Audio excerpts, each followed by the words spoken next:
Dobro večer i dobrodošli na konferenciju za medije povodom izlaska iz Beljakovog HSS-a, vodstva HSS-a Sisačko-moslavačke županije, na čelu sa sada već bivšim predsjednikom županijske organizacije HSS-a Sisačko-moslavačke županije, bivšim glavnim tajnikom i saborskim zastupnikom HSS-a gospodinom Željkom Lenartom. Ponajprije pozdravljam ovdje prisutne medije, mrežu TV, Novska In portal, te predstavnike radio postaje Novska. Dobar večer, lijep pozdrav drage moje HSS-ovke i HSS-ovci Radićeva, HSS-a, mogu slobodno reći Radićevci, gradska organizacija Hrvatske seljačke stranke grada Novske na svojoj sjednici na sastanku gradskog odbora 13.3. u ponedjeljak donijela odluku o razlazu i odstupanju od politike Kreše Beljaka. Jedini i normalan cilj nam je bio, ukoliko želimo postići nešto, svi skupa zajedno, mi danas ovdje koji smo uz našeg tada jedinog saborskog zastupnika Željka Lenarta, cjelokupna naša županijska organizacija, podnijeti ostavku, izaći iz HSS-a Kreše Beljaka i sve to predstaviti u Hrvatskom državnom saboru u utorak.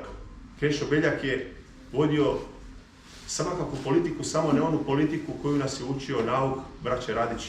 Bila je to politika prije svega bez naroda, protiv naroda i narod se stavljao pred gotove činjenice. Sjetimo se samo, ispočetka smo mislili da se radi o nespretnim izjavama i postupcima u medijskom prostoru našega predsjednika, bivšega predsjednika Kreše Beljaka, koja je nanijela ogromnu štetu Hrvatskoj seljačkoj stranci. Dok su naši osnivači, braća Radić, svoju snagu i inspiraciju tražili izlaskom na teren komunikaciji s narodom, Kreši Beljaku je HSS bio od Samobora do Zvonimirove u Zagrebu.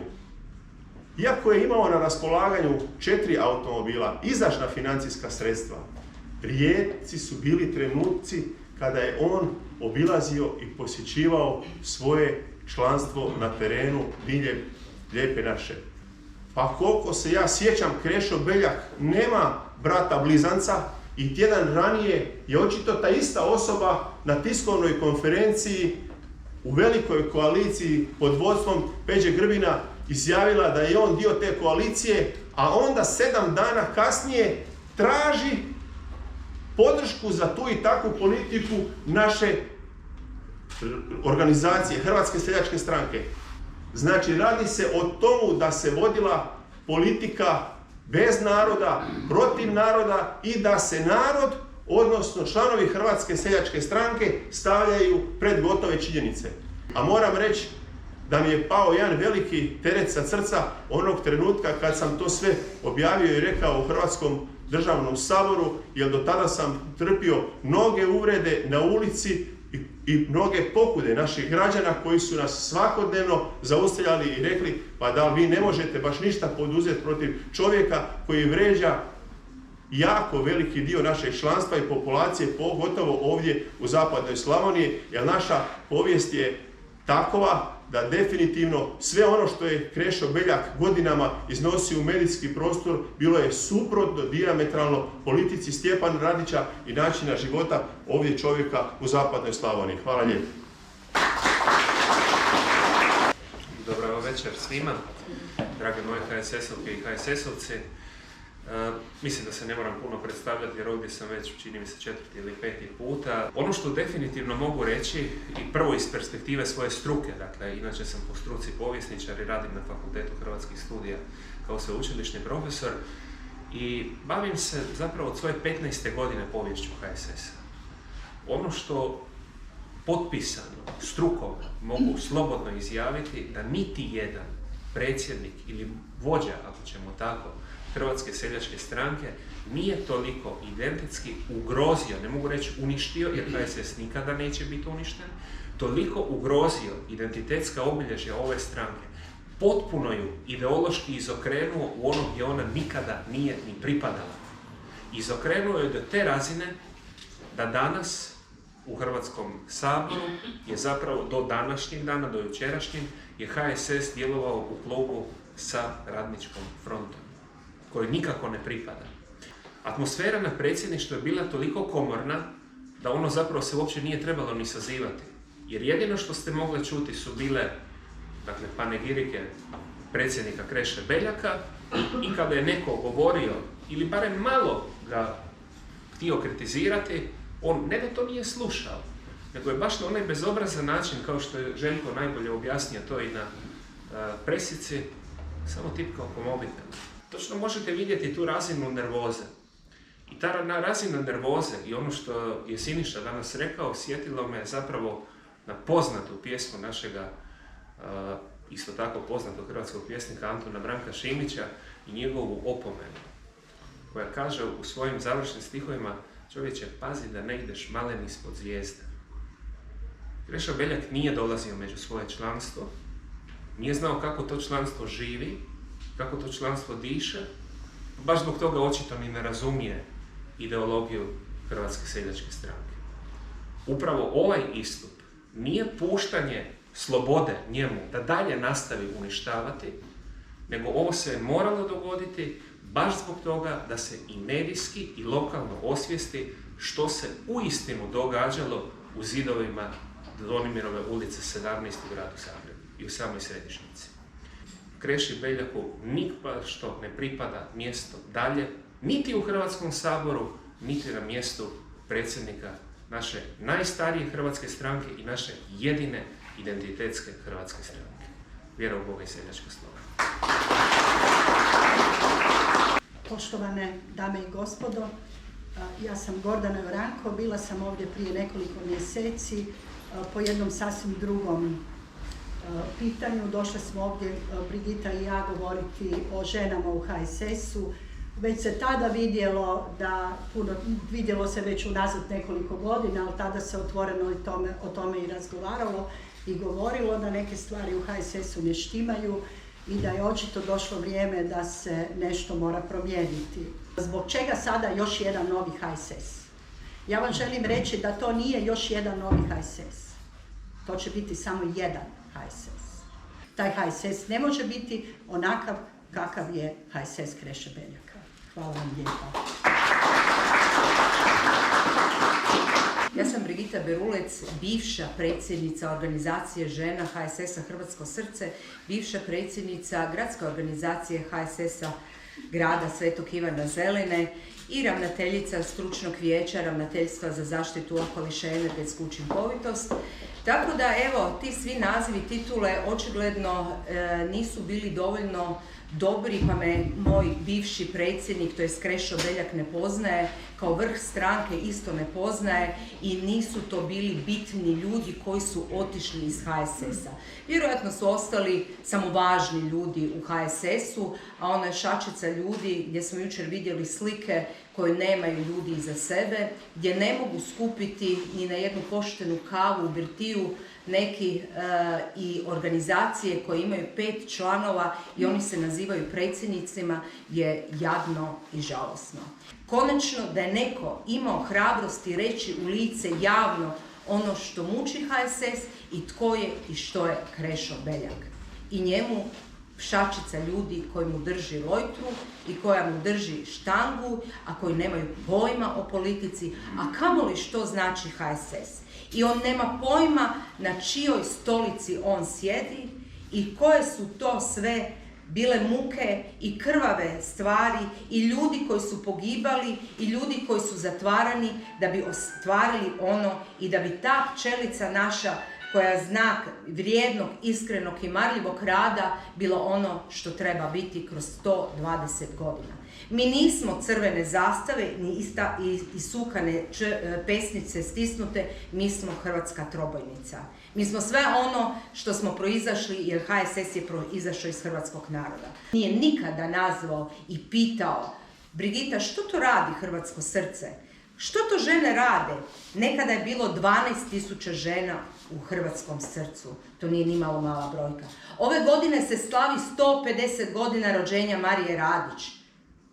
nebitno našem Kreši Beljaku i pojedincima, jer njima nije bitna ni tradicija, niti jezik, ni hrvatski narod, ni HSS, apsolutno ništa, ni članstvo.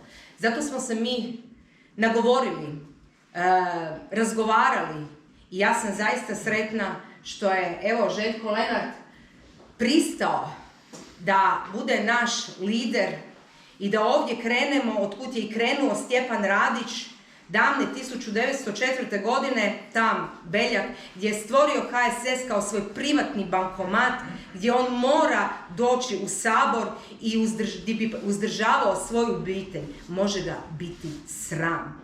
Može ga biti sram. Za sve one ljude i članove koji su se pasivizirali, za sve one što su radili, za sve one gradonačelnike, načelnike koji su otrpili i mi svi zajedno sramotu izgovorenu na onom Markovom trgu, Svetom Markovom trgu.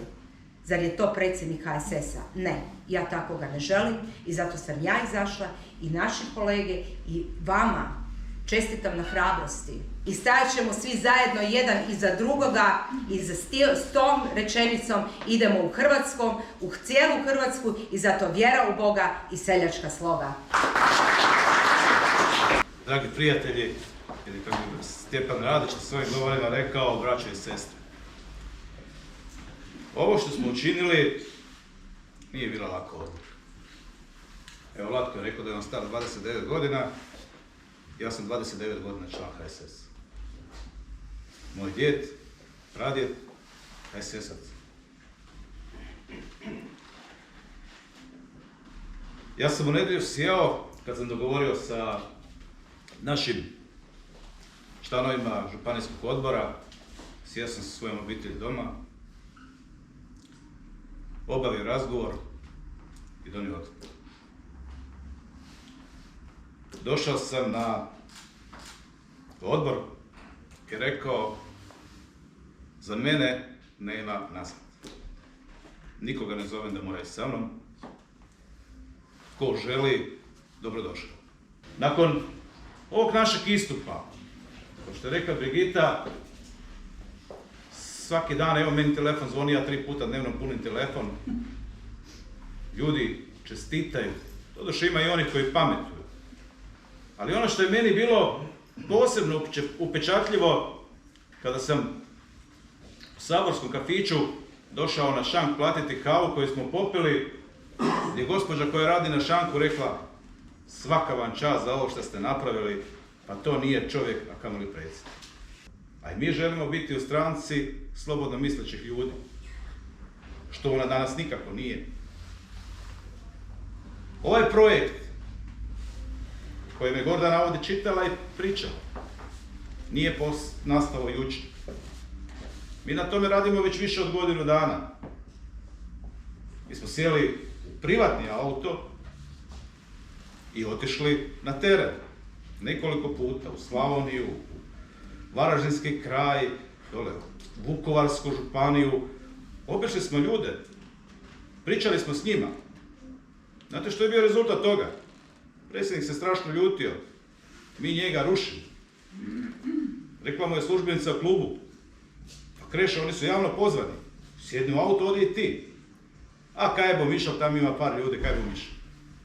Znači, njemu ljudi ne znače ništa. On nema prijatelja. On je izdao sve svoje prijatelje.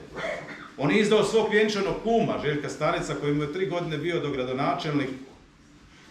Bacio je smeće na njega, a čovjek je radio za njega kao konj. On je sve izdao. Čovjek koji kaže da UDBA nije pobila dovoljno Hrvata, koji pljune na pokojnog predsjednika, prvog predsjednika Republike Hrvatske, Franju Tuđmana, o kojem možemo mi kritički razgovarati, ali ga ne možemo vrijeđati. Koji je sve nas vrijeđao svojim ponašanjem, tipkajući na mobitel i nikada ne slušajući što mu govorim. Ja sam mu sada rekao na presici, drago mi je da si došao, jer sada prvi puta slušaš što ti imam za reći. Ja sam se s njime sukobio prije godinu dana, žestoko, i mjesec dana nisam sjedio u našem klubu. dok nije potpisao ono što sam ga natjerao da potpiše. A znate što sam ga natjerao da potpiše? Izvještajnu skupštinu organizacije Klinča sela gospođe Ranko, koja je tamo predsjednica općinskog vijeća u ime HSS-a bila. Organizacije Kravarsko, koja ima 3 vijećnika u svom općinskom vijeću. I organizacije Brckovljani, evo čim je predsjednik jučer sreo na trgu Bana Jelačića i samo što me nije zagrlio i zahvalio se što smo to napravili što smo napravili. Mene kao glavnog tajnika je totalno isključio, sakrivali su sve od mene. Ja nisam znao do Trebarjeva da je čovjek kupio BMW-a 5 na račun stranke. Stranka ima 5 auta, 4 su u Samoboru. BMW, Škoda Superb, Škoda Octavia i jedan Volkswagen Up kojega ne zna nitko ko vozi. Istina je uvijek ta koja dođe na vidjelo. I istina se ne može sakriti, može se prikriti, može se staviti dimna zavjesa, ali istina uvijek dođe. Da ne dužim previše, takav život takvog čovjeka nije vredan spomena. Lažov i lopov je prelagana riječ za njega. Mnogima sam već rekao, ja imam jednu riječ koja je teška za njega, ali ga po pravu ocrtava, a to je hulja. To je Krešo Beljak. Nažalost za HSS, nažalost za one članove stranke koji sami sebi ne žele priznati tu istinu da je to tako. Nažalost onih koji vjeruju, kako bi rekao Isus, a nisu vidjeli, koji vjeruju da će biti na listama na prolaznim mjestima, jer kako čujem po njihovim pričama, pa HSS će imati barem 5 mandata. No, međutim, nakon izbora će biti još nezadovoljni.